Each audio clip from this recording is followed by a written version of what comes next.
एक सिख को इतनी नॉलेज कैसे है हमारे दीन की, इस्लाम की, इनसे आज जानने की कोशिश करेंगे। रहमतिल आलमीन रसूलुल्लाह सल्लल्लाहु अलैहि वसल्लम को जब नबूवत दे के यहाँ पे भेजा गया खत्मुल नबी रसूलुल्लाह सल्लल्लाहु अलैहि वसल्लम को, तो साथ में फिर सूरह निसा नाजिल हुआ। निसा का मीनिंग ही अगर देखा जाए तो औरत है।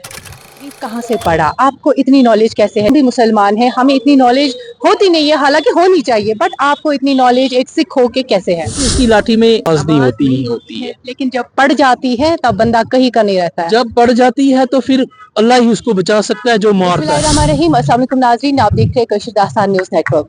नाज़रीन मोहतरम, इस वक्त हमारे साथ मौजूद है अभिजीत सिंह तालिब जी। नाज़रीन मोहतरम, जो सोशल मीडिया सेंसेशन इस वक्त बने हुए हैं, इनकी स्पीच से सैलाब आ रहा है सोशल मीडिया पे। नाज़रीन, ये वो शख्स है जो कि हमारे धर्म से तो बिलोंग नहीं करते हैं, जो कि एक सिख है।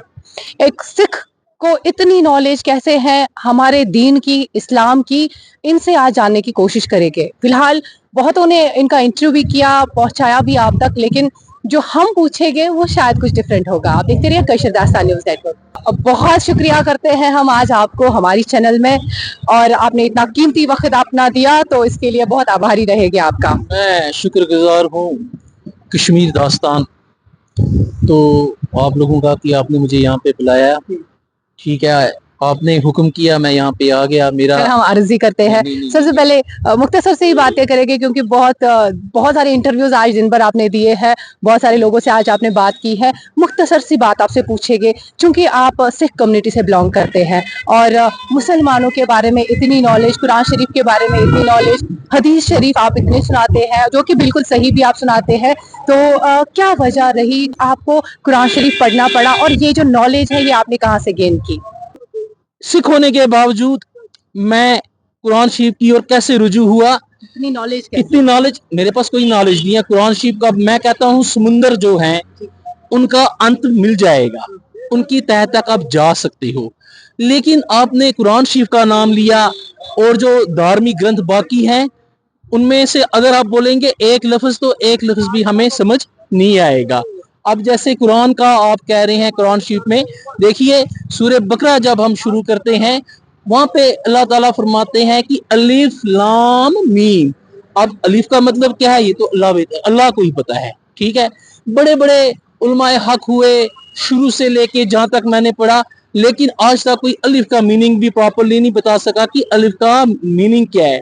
और जहाँ पे जेर है, जहाँ पे जबर है, वो वहां का वहां ही है, क्योंकि कुरान जो है ये लोहे महफूज पे अल्लाह ताला ने लिखा हुआ है। ठीक है ना, नाजिल हुआ है। बाद में क्या हुआ, बाद में कुछ टाइम के बाद जैसे अल्लाह का हुक्म हुआ, रसूलुल्लाह सल्लल्लाहु अलैहि वसल्लम जब अल्लाह ताला ने आपको इस दुनिया में भेजा, नबूवत मिली आपको अल्लाह की ओर से, फिर आहिस्ता आहिस्ता जो कुरान है ये आहिस्ता आहिस्ता नाजिल होता रहा। अभिजीत सिंह साहब, सबसे पहले डेफिनेटली आपने अभी इलॉबरेट किया आपने गुरु ग्रंथ के बारे में। आपने कुरान शरीफ कहाँ से पढ़ा, आपको इतनी नॉलेज कैसे है? सपोज हम भी मुसलमान हैं, हमें इतनी नॉलेज होती नहीं है, हालांकि होनी चाहिए, बट आपको इतनी नॉलेज एक सिख हो के कैसे है? देखिए मेरी बात सुनिए, आपने जो ये क्वेश्चन किया ना, इस क्वेश्चन का मैं मुख्तसर सा ये जवाब दूंगा। एक तो इंसान का शौक है, एक वलवला है, और शुक्र करता हूँ मैं रब का कि ये अल्लाह का नजरे करम है, शुक्र है उसका। हुआ क्या था, हम जानना चाहते, हुआ क्या था? कैसे देखो हुआ ये है, देखिए मेरी बहन 7th क्लास से मैं अखंड पाठी हूँ। अपना जो धार्मिक ग्रंथ है, गुरु ग्रंथ साहिब जी हमारे गुरु हैं, उनका अध्ययन मैंने किया है हुआ है। अध्ययन तो नहीं कह सकता हूँ, अध्ययन करना बड़ा मुश्किल होता है, मुताला करना बड़ा मुश्किल है, यानी पाठ कर लेता था। जैसे आप कारी होते हैं ना मुसलमानों में, आप एक होता है हाफिज, उसे पूरा कुरान याद होता है, एक होता है कारी की जो अच्छी तरह से कुरान शरीफ को पढ़ते हैं। तो मैं भी एक किस्म का कारी था, अभी भी हूँ, कि मैं अखंड पाठ साहब में हिस्सा लेता था। अब मैं खुद करता हूँ, अब इतना क्योंकि टाइम नहीं है, कुछ ड्यूटीज वगैरह नहीं दे सकते हैं। तो ऐसा है कि गुरु ग्रंथ साहब में भी बहुत जगह जिक्र आता है, मुसलमानों का आता है, शरीयत का जिक्र आता है। तो मैंने बोला चलो इसी हिसाब से मैं देखता हूँ कि कुरान क्या है। तो जब मैंने कुरान, आप 7th क्लास की बात कर रहे हैं? जी जी जी, यू आर राइट हियर, ये 7th क्लास की बात कर रहा हूँ। तो फिर मैं अलग अलग धार्मिक ग्रंथ पढ़े, साथ में मैंने कुरान शरीफ का मुताला भी किया, लेकिन कुरान का मुताला करते करते करते करते बहुत डीप, काफी मैं डीप चला गया। मैं जो आपको सही बताऊं, डीप चला गया। तो फिर यहाँ से फिर जब देखा मैंने, फिर सीरत रसूलुल्लाह सल्लल्लाहु अलैहि वसल्लम की, फिर बुखारी शी, फिर बहुत मुस्लिम शरीफ, ये बहुत ये लंबा वसी मसला है, मैं कह ही नहीं पाऊंगा इसमें। फिर मुझे बड़ी प्रॉब्लम्स आई।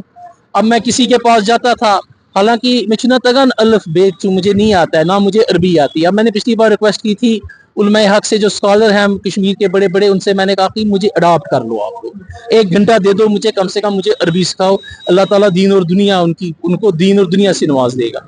चलिए अब उनकी मर्जी। आपने अभी कहा कि मैंने 7वीं क्लास से सीखा है, लेकिन आपने ये भी कहा कि आपने कुरान शरीफ पढ़ा है, और अभी आपने कहा कि आपको पता ही नहीं, आपको आता ही नहीं है अरबिक, तो कैसे सीखा आपने, अब कैसे? देखिए मैंने कहा ना, कुछ रूहानियत की बातें होती हैं, ऑफ द कैमरा ये बातें होती हैं।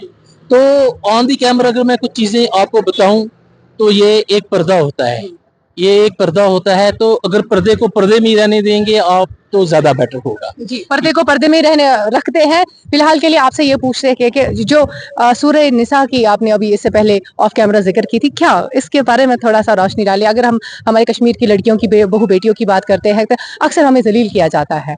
ये सबको पता ही है कि लड़की को हमेशा डाउनग्रेड किया जाता है। हर कोई तो नहीं करता, लेकिन करते बहुत है। इस बारे में आपका क्या विचार है? आपने डेफिनेटली हमारा कुरान शरीफ आपने पढ़ा है, आपने आपने जो कोई भी आपका भी गुरु ग्रंथ है, जो भी होली बुक्स है, आपने वो भी पढ़ी है। तो क्या एक औरत का मकाम है? मेरी बहना, आपने पहले मुझे थोड़ा सा इमोशनल हो गया, मैं क्या बताऊं आपको मैं। अल्लाह ताला रहम करे। बड़ा बड़ा अच्छा आपने क्वेश्चन किया है। आप देखिए माशरे में क्या हालात हैं इस वक्त, अल्लाह ताला रहम करे। चलिए अब आपने क्वेश्चन पूछा, औरत को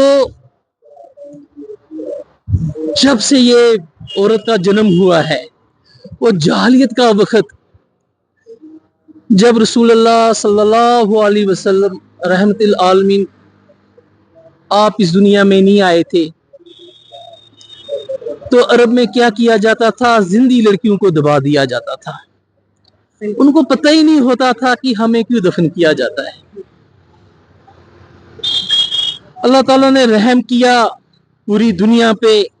रहमतुल आलमीन रसूलुल्लाह सल्लल्लाहु अलैहि वसल्लम को जब नबूवत दे के यहाँ पे भेजा गया, खत्मुन नबी रसूलुल्लाह सल्लल्लाहु अलैहि वसल्लम को, तो साथ में फिर सूरह निसा नाजिल हुआ। निसा का मीनिंग ही अगर देखा जाए तो औरत है। उसमें अल्लाह ताला ने यह फरमाया कि जब तकसीम होती है प्रॉपर्टी की, तो जो औरत होती है, बीवी है, बहन है, उनका सबका अपना अपना एक शेयर वहां पे कर दिया कि ये शेयर देना है जरूरी, शेयर होल्डर्स हैं। तो अब देखा जाए, अगर मैं दूसरे मजमू पे भी आऊंगा, अब देखा जाएगा कि सुप्रीम कोर्ट की रूलिंग आई है कि बेटी का भी उतना शेयर है जितना बेटे का है। तो देखिए ये बात जो है, ये 1400 साल रसूलुल्लाह सल्लल्लाहु अलैहि वसल्लम पर जब आप हुजूर पे ये कुरान नाजिल हुआ, ये आयत नाजिल हुई, तो उस वक्त अल्लाह ताला का हुक्म क्या था। अगर अब आप देखेंगे, अब सुप्रीम कोर्ट ने भी देखिए इसमें ये अपना बड़ा इम्पोर्टेंट ये है डिसीजन दिया हुआ है इसमें। तो उससे ये हुआ कि पूरे हिंदुस्तान की जो मेरी बहनें हैं, मेरी माएँ हैं, तो उनको बड़ा इससे लाभ हुआ, लीगली बहुत ज्यादा लाभ हुआ। अब आप दूसरी बात देखिए कि सिखिज्म में हम देखते हैं, वहां पे गुरु नानक देव जी फरमाते हैं, सो क्यों मंदा आखिए जित जम्मे राजान। उस औरत को क्यों बुरा कहते हो जिसने नबियों को जन्म दिया, जिसने गुरुओं को जन्म दिया, जिसने बुजुर्गाने दीन को जन्म दिया, तो वो औरत कैसे बुरी होगी? आप मुझे बताइए। जो ये लोग एक्सप्लॉयटेशन कर रहे हैं, वो अल्लाह के देनदार हैं। और मैं इतना उन लोगों को वार्न करता हूँ। मैं क्या वार्न करता हूँ, कुरान वार्न करता है, धार्मिक ग्रंथ जो हैं वो वार्न करते हैं कि आप सुधर जाओ, आप ऐसी हरकतें मत करो। यही है मेरा कि औरत का बहुत अच्छा मुकाम है। अब भारत सरकार ने, भारत में जिस मुल्क में हम रह रहे हैं, यहाँ पे तो आप देखिए, अब इलेक्शन आने वाली है ना, तो उसमें क्या है कि अलग कोटा रखा है, औरतों का अलग अलग कोटा रखा है, हर चीज का रिजर्वेशन रखी है, तो औरतों को वो मुकाम मिल रहा है। मगर ये जो जाहिल लोग हैं, जो ये चीजें समझ नहीं रहे हैं, तो इनको समझ जाना चाहिए। वुमेन्स सेल पड़ा हुआ है, वुमेन्स पुलिस स्टेशन बने हुए हैं, government is doing their job very nicely, वो कर रहे हैं।